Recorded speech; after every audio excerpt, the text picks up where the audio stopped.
25 ఏళ్ల నాటి ఫోటో పెట్టి 250 మంది మహిళలను మోసం చేసిన ఓ వ్యక్తిని చూసి పోలీసులు బిత్తరపోయారు. అంతమందిని మోసం చేసిన ఆ వ్యక్తి ఎవరో ఏంటో వివరాలు తెలుసుకుందాం.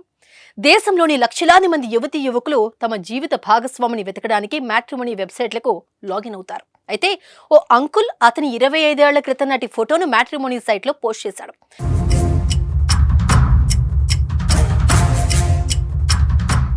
మ్యాట్రిమోనీ సైట్లో నకిలీ ఖాతా తెరిచి ఏకంగా 250 మంది మహిళలు యువతులను మోసం చేసిన ఈ ఉదంతం ఇప్పుడు వెలుగులోకి వచ్చింది. మనం కళ్లతో చూసే అబ్బాయిలను అమ్మాయిలను నమ్మలేని తరుణంలో మ్యాట్రిమోనీ సైట్లో కనిపించే అబ్బాయికి లేదా అమ్మాయికి పెళ్లి చేసే ముందు 1కి 100 సార్లు ఆలోచించి వాళ్ళలో నిజానిజాలు తెలుసుకుని ముందుకెళ్లాలి.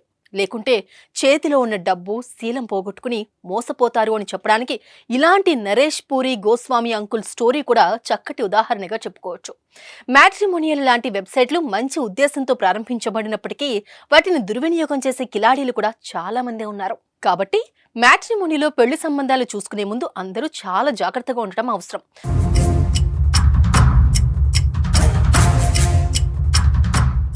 250 మంది మహిళలను యువతులను పెళ్లి చేసుకుంటారని మోసం చేస్తున్న నిందితుడు నరేష్ పూరి గోస్వామిని బెంగళూరు సిటీ రైల్వే పోలీసులు అరెస్ట్ చేశారు.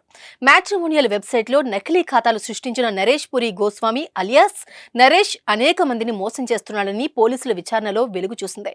వితంతువులు విడాకులు తీసుకున్న మహిళలను టార్గెట్ చేసుకున్న నరేష్ పూరి గోస్వామి అంకుల్ వారిని నిలువునా మోసం చేయడం అతని డ్రీమ్ అని పోలీసులు తెలిపారు. పెళ్లి చర్చల కోసం నరేష్ కోయంబత్తూరు నుంచి బెంగళూరుకు ఓ మహిళను పిలిపించాడు. ఆ తర్వాత టికెట్ రిజర్వేషన్ చేసుకోవాలని, డబ్బులు తర్వాత వస్తాయని, తన పర్స్ ఇంట్లోనే మర్చిపోయి వచ్చారని ఆమెకు నరేష్ మాయమాటలు చెప్పాడు. నిందితుడు బ్లాక్ లో 2 సిమ్ కార్డులు కొనుక్కుని వాటిని వాడుతున్నాడని పోలీసులు తెలిపారు. ఓ హిందీ దినపత్రికల్లో పెళ్లి చేసుకోవడానికి ప్రకటనలు యాడ్స్ ఇచ్చిన మహిళలను గుర్తించి వారి ఫోన్ నెంబర్లు సేకరించిన నరేష్ ఆ తర్వాత వారితో ఫోన్లో మాట్లాడి పెళ్లి చేసుకుంటానని నమ్మించాడు.